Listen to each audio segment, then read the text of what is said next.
보실 성경 말씀은 베드로전서 3장 21절입니다. 물은 예수 그리스도의 부활하심으로 말미암아 이제 너희를 구원하는 편이 곧 세례라. 육체의 더러운 것을 제하여 버림이 아니요 오직 선한 양심이 하나님을 향하여 찾아가는 것이라. 아멘. 교회에서 세상에서 볼 수 없는 새로운 예식이 있는데 그것은 성례, 거룩한 예식이라 해서 세례와 성찬식이 있습니다. 세례와 성찬식이 교회 행사에 특별히 성례로서 자리하는 것은 우리가 하나님을 안 믿고 있다가 하나님을 만나게 되고 죄인인 줄로 회개하고 하나님을 아버지라 부르는 한 개인이 교회 공동체 안에서 한 지체가 되었음을 공표하고 그리고 본인도 그렇게 의식화하는 유교적 연합을 이뤘다고 하는 사실을 이제 전인격적으로 함께 이해하게 되고 자각하게 되는 그런 신앙적인 큰 도움이 되는 행사로서 특별히 세례식과 그리고 함께 주의 몸과 피를 상징하는 떡과 포도주를 약식으로 아주 배불리 먹으려고 하는 것이 아니라 그것을 기념하는 주의 몸을 기념하는 그런 성찬식이 있습니다. 거기에 이제 동참하게 되는 거죠. 교회를 다니도 오늘 나왔거나 아직도 1년이 안 된 상태에서 세례를 받지 못했거나 하는 상태에서는 성찬식에는 참여하지 않습니다. 그래서 이렇게 세례식과 성찬식은 거룩한 예식으로 우리 교회에서 자리하고 있습니다. 오늘은 그 서열문답에 성찬식과 세례 이 두 가지를 놓고 성례에 대해서 문제 91번 성례가 어떻게 구원의 효과적 방편이 됩니까? 답은 성례가 구원의 효과적 방편이 되는 것은 성례 자체가 가지는 어떤 효능이나 그것들을 집례하는 사람이 가지는 어떤 덕에서 오는 것이 아니라 그리스도의 축복과 또 성례를 믿음으로 받아들이는 사람들 속에서 활동하시는 그의 성령의 사역에 의한 것입니다. 이렇게 답하게 됩니다. 우리가 무슨 그 사람이 어떤 덕망을 가지고서 거룩한 예식을 집례한다고 해서 그것이 무슨 구원을 받을 수 있는 기회가 된다든가 또는 그렇게 해줄 수 있는 어떤 사람이 있다든가 하는 것이 아니라 주님이 제정하신 이 성례를 통해서 성령께서 역사하신다는 거죠. 성령님이 교회의 이런 거룩한 예식을 통하여서 역사를 하신다 하는 것입니다. 고린도전서 12장 13절에 우리가 유대인이나 헬레인이나 종이나 자유자나 다 한 성령으로 세례를 받아 한 몸이 되었고 또 한 성령을 마시게 하셨느니라 그랬습니다. 우리가 세례식을 받고 성부, 성자, 성령의 이름으로 물 세례를 받을 때에 집례교에서는 물에 빠져야 되는 것으로 하고 그래서 물을 큰 욕조 같은 데다가 가득 담아서 온 전신을 담그게 되는 이런 일을 하는데 꼭 그렇게 물로서 그런 의식을 해야 되는지는 찬반이 있습니다. 그러나 일일이 물에 잠겨서 초기에는 그래서 요단강에서 물에 적셔서 예수님부터 이렇게 세례를 받으시고 하는 장면이 나오는데 밥티저라면 침례라고 하는 말이 문자대로 번역이 맞죠. 그래서 침례교에서는 침례를 하게 되는데 그러나 약식으로 해도 오늘 본문에 읽은 대로 베드로전서 3장 20절 물은 그 주님의 보혈을 믿는 믿음으로 잠겼다는 표식이라고 그랬어요. 그 표식인데 굳이 그걸 온몸을 물에 잠근다고 해서 예수의 피에 잠그는 건 아니잖아요. 그래서 너무 그렇게 할 건 아니다 해서 보통 장로교를 위해서 약식으로 많이 합니다. 물을 뿌려서 그렇게 합니다. 적셔서 이제 머리에 3번 성부, 성자, 성령 이름으로 3번을 적셔서 물세례라고 그렇게 행합니다. 이거나 저거나 큰 관계는 없다고 봐야 할 것입니다. 문제 92번에 성례가 무엇입니까? 답은 성례는 그리스도께서 세우신 거룩한 예식입니다. 이 예식에 있어서 사람이 지각할 수 있는 표적들에 의하여 그리스도와 또 새 언약의 혜택들이 신자들에게 표시되고 보정되고 적용되는 것입니다. 라고 했습니다. 우리 주님께서 세례를 주라 하시고 또한 주님이 마지막 날 밤 돌아가시기 전에 제자들과 함께 마지막 만찬을 하실 때에 그 전에 그런 말씀을 안 하셨죠. 근데 그날은 이제 떡을 떼어서 이렇게 제자들에게 나누시면서 이것은 내 몸이다. 그러시고 떡을 먹으신 후에 이제 포도주를 이제 나누시면서 이것은 내 피다. 이렇게 의미심장한 말씀을 하셨어요. 그것이 지금은 이제 성찬식인데 우리 주님께서 이 세상에 오셔서 살과 피를 지키고 흘리심으로써 우리 죄를 대속, 우리 죄의 대가를 지불하신 그런 대속의 죽음을 죽으셔서 희생의 대가를 치르셨다고 말해요. 그래서 그 예수님의 살 찢어지심, 그 예수님의 피를 흘리심은 예수님이 이 세상에 오셔서 가지신 몸 자체를 희생하신 것을 말하죠. 그 희생의 공로, 그것을 기억하자는 거예요. 그냥 말로서보다 주님이 마지막 날 밤에 떡을 주시면서 이것은 내 몸이다. 포도주를 나누시면서 이건 내 피다. 라고 하셨으니 주님의 사상, 아니 주님의 몸, 거룩한 그 성육을 우리를 위해 희생하셨다는 그 사실을 이제 기억을 하는 데 있어서 성찬식을 통해서 그렇게 하게 되는 거예요. 그것은 주님을 성찬식에 한 번도 참여도 못 해도 구원은 받아요. 예수님 돌아가실 때 강도가 그렇게 구원 받았잖아요. 주일 성수를 해봤나, 감사한금을 해봤나, 아무것도 안 해봐서 전도는 했다고도 할 수 있어요. 옆에 강도에게 예수님이 대해서 증언을 했으니까. 그런 것과 같이 성찬 예식이라고 하는 것이 뭐 죽기 전에 아무것도 못 하잖아요. 그런데 이제 우리가 일상에서 예수 믿을 때에는 그렇게 참여하도록 해서 주님이 우리를 위하여 구원하신 몸을 버리신 분이다 하는 점을 똑똑히 기억을 좀 더 체열하기 위해서 하는 방편일 겁니다. 그래서 주님은 기념하라, 기념하라 하셨어요. 누가복음 22장 19절에서 20절에 보면 너희가 이를 행하여 나를 기념하라 하시고 저녁 먹은 후에 잔도 그와 같이 하여 이르시되 이 잔은 내 피로 세우는 새 언약이니 곧 너희를 위하여 붓는 것이라 그렇게 말씀하셨어요. 주님께서 떡을 주시면서 이건 내 몸이다. 피를 포도를 주시면서 이건 내 피다. 이렇게 하시면서 이것을 기념하라 하셨어요. 너희가 이를 통해서 이를 행하여 나를 기념하라 그랬었습니다.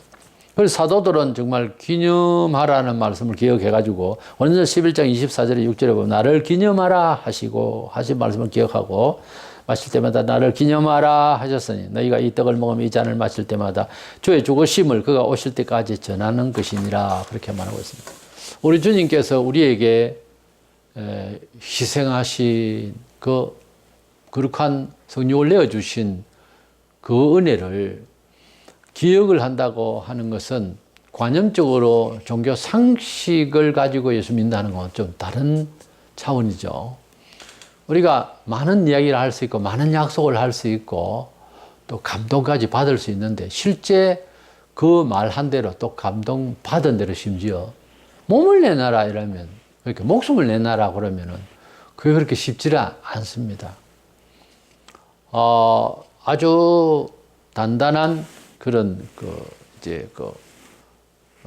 강을 건너는 다리를 하나, 짧은 강의 다리를 하나 만들었습니다. 아주 단단했습니다.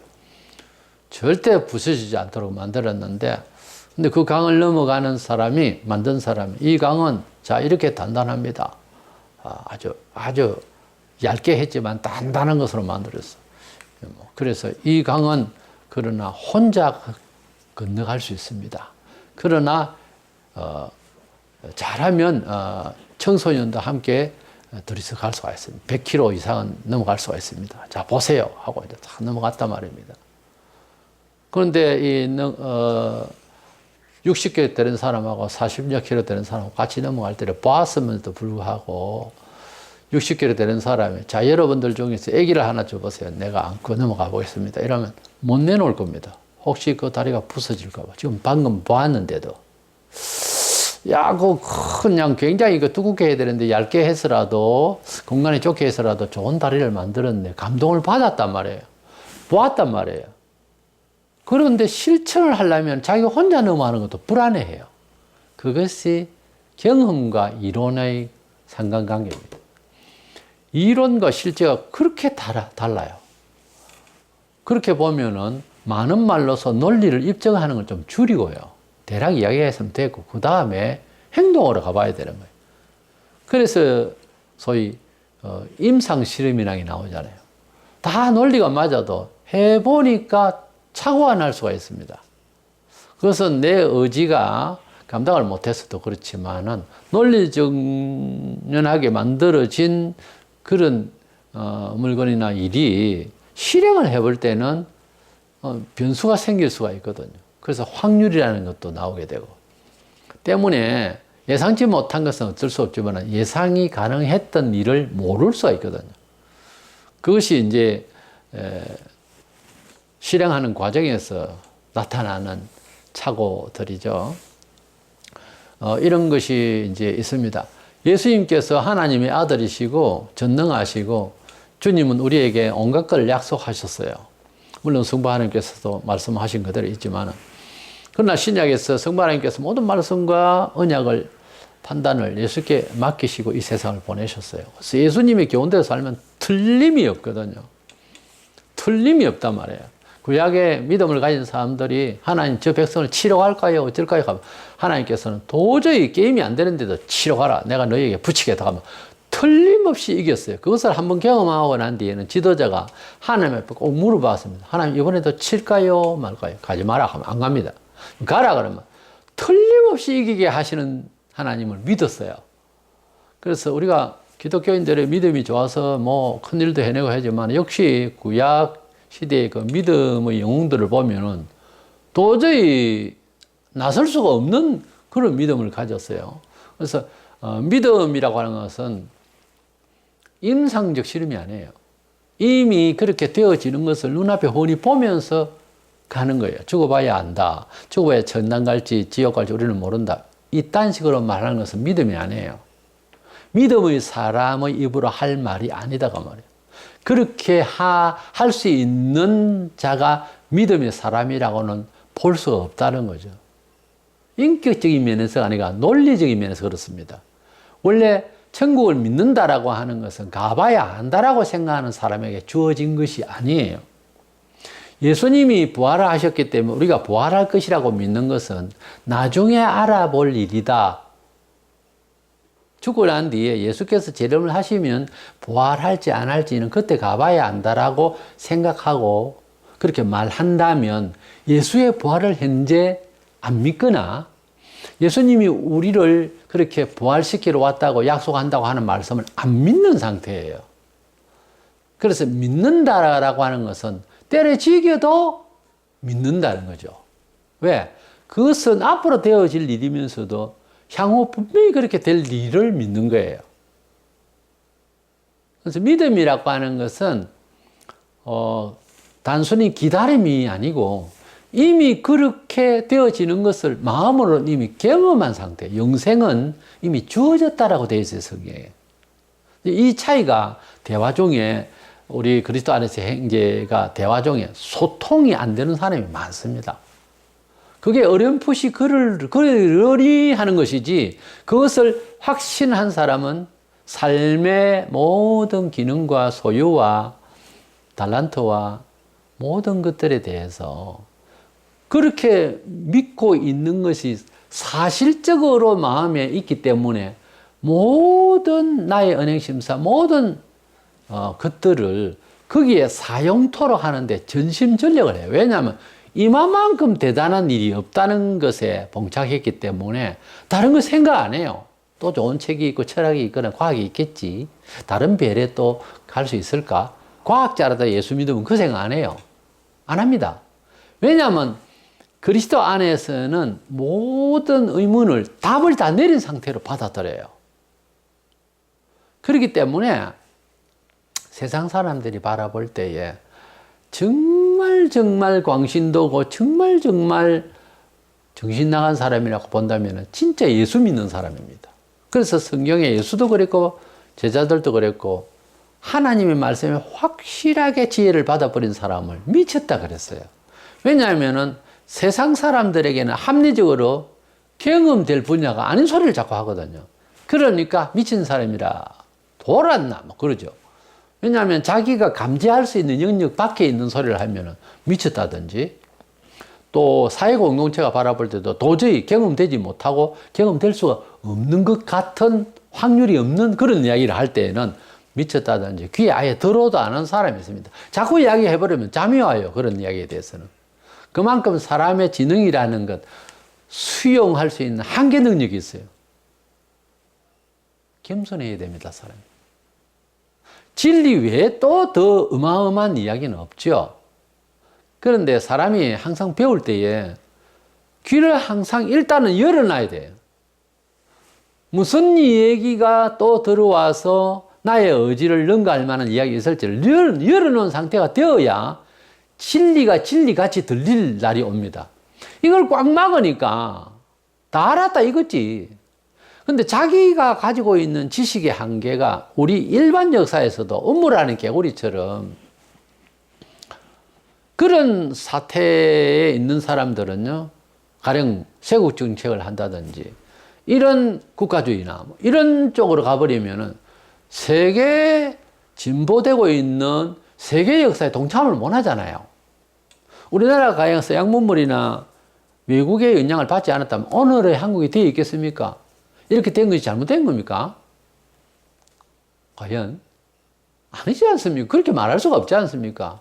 얼마나 무식하고 얼마나 비과학적이고 얼마나 구태연하게 그렇게 살았으면은 우리가 지금 현재 세계 무대에서 이렇게 공적으로 말할 처지가 되겠습니까? 안 된 것이 좋았겠어요? 우리가 지금 문명국들과 후진국들 그 발전하지 못한 나라에 대해서 무슨 생각을 안타깝게 생각하지 않아요? 그렇지 않습니까? 그 행복하다, 그렇게 살고 싶다 하는 사람 누가 있어요? 그러니까 하나님의 말씀을 받아들일 수 있는 귀를 열어놔야 진리를 더 그 깊이를 우리 속에 파고들 수 있도록 하고 우리 뇌를 크게 키울 수가 있어요. 근데 딱 가둬놓고 그게 교만이지, 알고 보면. 거기에 깨어지지 않으면은 더 이상 있잖아요. 목마르다 하면서 물이 필요한데 비가 쏟아지는데 그릇은 딱 이렇게 해가지고 벌려보지도 않아요. 그래 놓고 뭐 물이 적니, 비가 적게 왔는데 이렇게 말할 수가 없잖아요. 홍수같이 비가 오는데 홍수가 져서.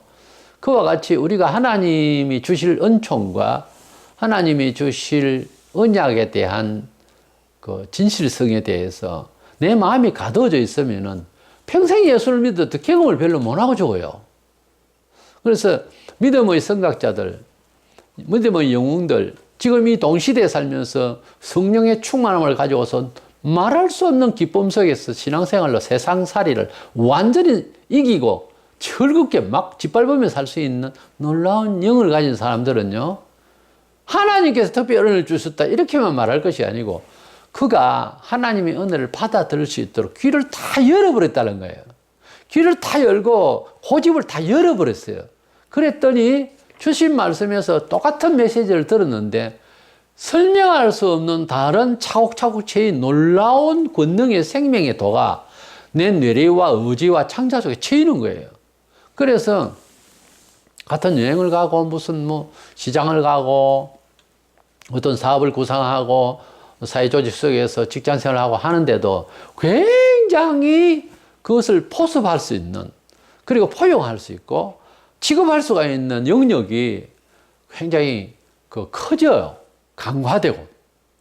그러니까 세상이 어려운 것이 아니고 불안 요소가 아니라 모든 도전되는 것을 우습게 이길 수 있는 힘이 생기죠. 마치 하나님을 간절히 사모하면서 속에 하나님께서 할례 백성으로서의 어떤 긍지를 주심에 대한 또 약속에 대한 말씀을 강력하게 믿었던 다윗이 군대도 지금 감당할 수 없는 골리앗을 물맷돌로 가가지고 무엇이라?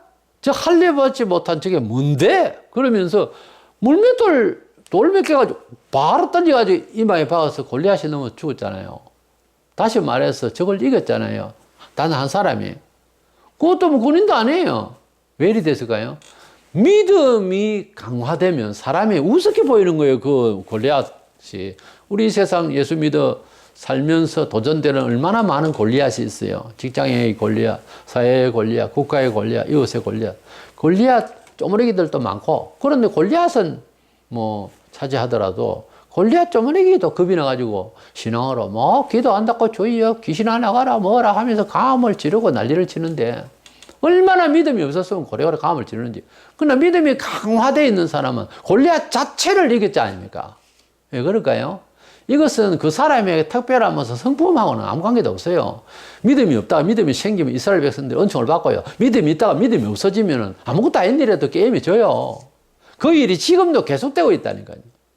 예수님이 교인에 딱 봉잡해가지고서 냄새 그냥 나는 거예요. 예수. 말끝마다 예수고 이래야 하는 것이 광신도 같아도 그가 무장되어 있는 건 세상을 이기는 처세 법이 완전히 다른 옷을 입고 있다니까요. 예수로 옷 입는다는 표현을 해요, 성경에. 예수님의 옷을 입고, 이 믿음의 옷을 입고, 말씀의 칼을 들고, 그렇게 나아가면 이 세상 아무리 복잡하고 혼란하고 자꾸 그냥 바뀌고 이래도 종말까지 승리할 수 있어요. 말씀 안에 들어가면은 그 사람 이길 세상에 도전될 게 아무것도 없습니다. 하나님의 말씀에 딱 붙들려서 법대로 딱 살려고 하면은 정말 하나님께서 지금도 살아계심을 체험하고 말아요. 주변 사람들도 그걸 보게 됩니다. 그래서 우리는 하나님의 말씀 안에서 은혜를 받고 하나님이 제정하신 이런 성례에서도 은혜를 받을 수 있는 언약이 되어 있으니까 축복받는 하나의 요소입니다. 93번에는 신약 성경이 말하는 성례는 어떤 것들입니까? 답은 신약 성경이 말하는 성례는 세례와 성찬입니다. 제가 말씀드린 대로 세례와 성찬식은 어떤 거룩한 행사 중에서 교회에서 제일 중요합니다. 거기에 우리 모든 설교와 가르침과 그리고 교회 전통 그리고 하나님을 믿는 신앙에 있어서 사상을 집약해 해서 공동체 안에서 보여주는 내용이거든요. 마태복음 26장 26절에 8절에 보면 받아서 먹어라 이것은 내 몸이니라 하시고 또 잔을 가지사 감사 기도하시고 너희가 다 이것을 마시라 이것은 죄 사함을 얻게 하려고 많은 사람을 위하여 흘리는 바 나의 피 곧 언약의 피니라. 우리 주님께서 마지막 만찬을 하실 때에 떡과 포도주를 주시면서 이것은 내 몸이다. 이것은 나의 피다. 너희들을 위하여 내 몸과 내 피를 찢김을 당하고 피를 흘려서 대속의 피를 내가 흘리게 되는 것이다. 뭐 이런 뜻이죠. 이것을 받아 먹고 이것을 이렇게 마시고 하는 이 일을 너희들이 기념하라. 주님이 오실 때까지 기념하라고 그랬어요. 이래서 우리는 예수님의 그 살과 그 피를 먹고 마시라는 말씀에 대해서 세속적으로 들으면은 별로 뭐 의미가 없을 거예요. 그 많은 군중들이 떡 5개 물고기 도 말로 5,000명을 먹이는 것을 보고 깜짝 놀랐어요. 이스라엘이 경제 대통령이랄까? 왕으로 삼으려고 막 임금으로 삼겠다고 동네방네 사람들이 다 몰렸어요. 그때 예수님께서 나는 하늘에서 내려온 산떡이다. 내 살을 먹고 내 피를 마시는 이런 말씀을 하셨거든요. 그러니까 우리가 어떻게 저 사람 살을 먹겠냐 뭐 또 이렇게 말 그대로 이제 수용을 하는 거예요. 이렇게 무식할 수가 없어요.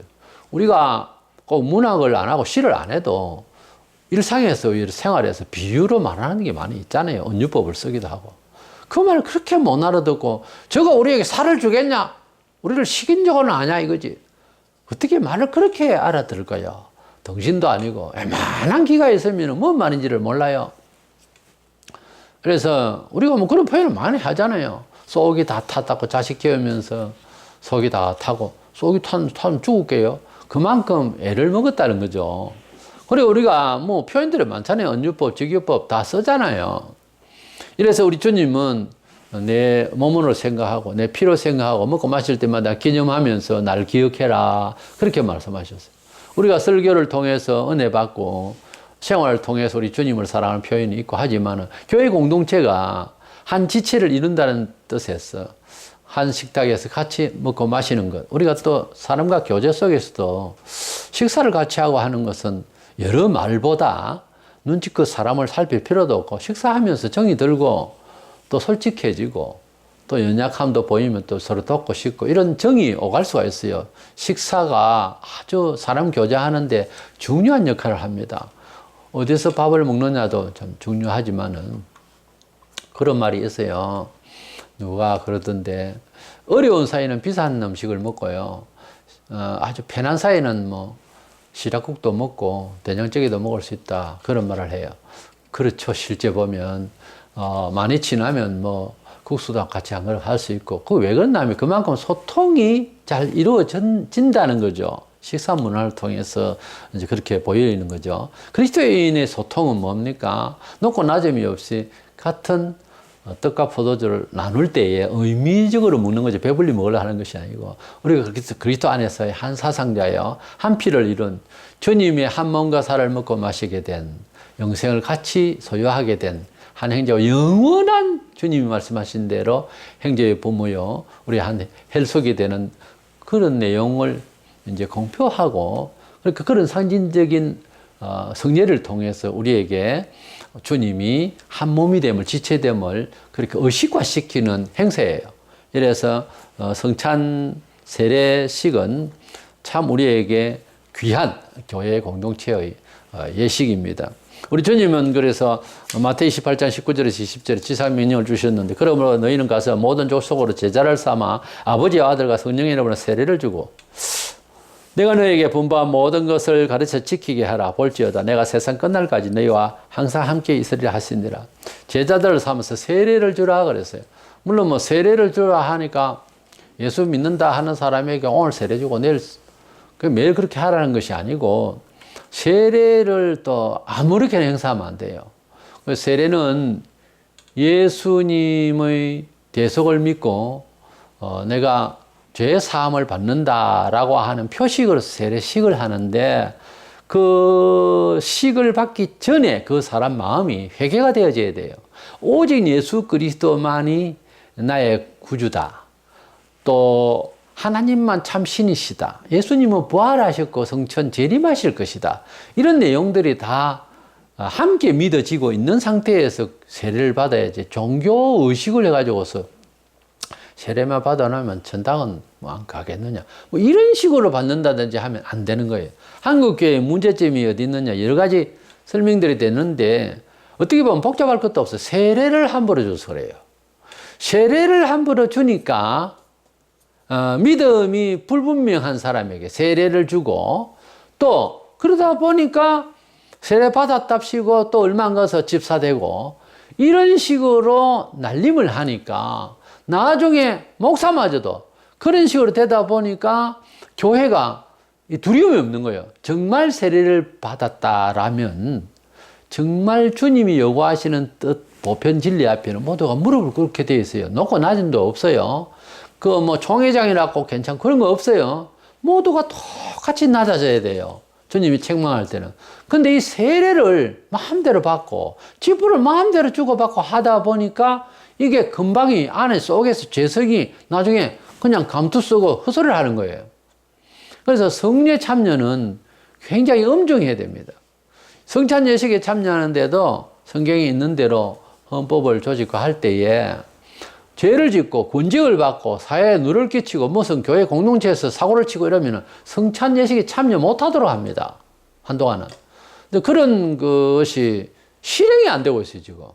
대중 없이 아무나 그냥 뭐 세례교인이라 하면은 뭐 성찬 예식에 참여한다. 이건 아니에요.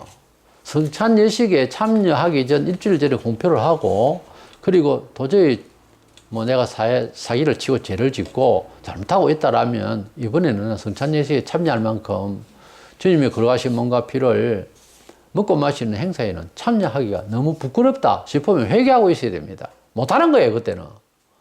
그래서 성찬 예식이 그렇게 중요하고요, 회개를 필요로 하는 겁니다. 그런데 매주일 하는 것이 옳으냐, 한 달에 한 번이 좋겠느냐, 일주일에 뭐 한 달에 한 번이냐, 아니면 계절에 한 번씩 하겠느냐, 전반기 후반기 두 번만 하면 되겠느냐, 아니면 12월 달이나 뭐 성탄절 기점을 해서 하는 게 좋겠느냐, 여러 그 경우의 말들이 있어요. 그러나 그것이 좀 어떻게 보면 귀찮스럽게 보여가지고서 이렇게 생각할 수 있는, 그건 귀찮은 게 아니에요. 그것이 이제 가능하다면 저 같은 경우에 생각할 때는 계절에 한 번 정도는 할 수 있겠다. 매달 하고자 하는 사람도 있고 매주 그렇게 하는 데도 있어요. 근데 말씀의 그 감화가 더 먼저고 그걸 통해서 이제 상징적으로 그 거룩한 예식을 통하여 은혜를 주시는 건 맞는데 너무 의식적으로만 또 하는 것도 안 맞고 신약에는 사실은 세례도 함부로 주는 것이 아니고요.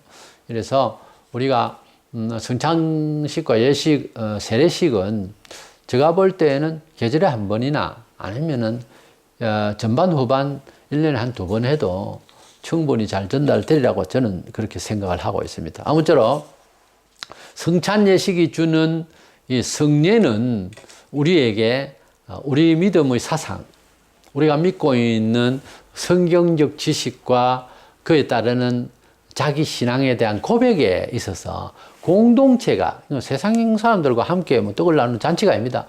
교회 공동체가 서로가 한 지체됨을 먹고 마시는 가운데서 좀 음식이니까 일단은 그것을 통하여 주님의 살과 피를 함께 나누는 형제 자매라고 하는 사실의 소통이 증명이 되어지는, 같이 먹고 마시는 가운데 증명이 되어지는 이것입니다. 나는 또 성찬 예식을 교회당이 또 크다 보면 그렇잖아요.